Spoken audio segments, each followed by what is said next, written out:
રામ નારાયણ રામ।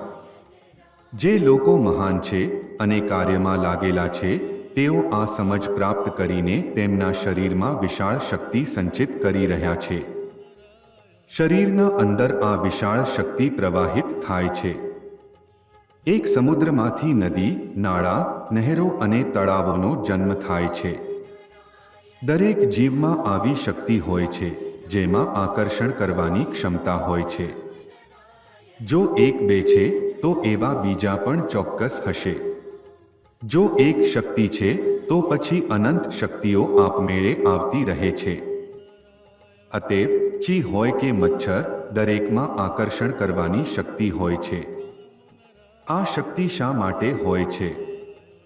દૂર આવેલા ગ્રહો તરફથી જે શક્તિ સંદેશ મોકલે છે તે દરેક જીવ સુધી પહોંચાડવા માટે। જ્યારે તમે આગ્નેય પર્વતના અંદર જુઓ ત્યારે તમને ત્યાં આગ ધધકતી જોવા મળે છે। જ્યારે એ આગ બહાર આવે છે ત્યારે મોટી ઘટનાઓ બને છે।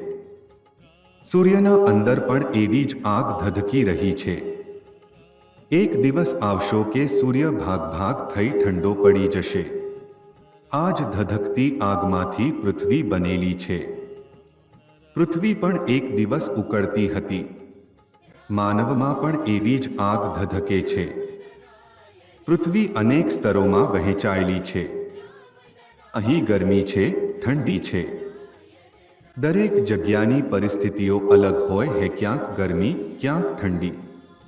જો આપણે ક્યાંક જવા માંગીએ તો જઈ શકીએ। એ જ વ્યક્તિ ગરમ પ્રદેશમાં પણ જઈ શકે અને ઠંડા પ્રદેશમાં પણ।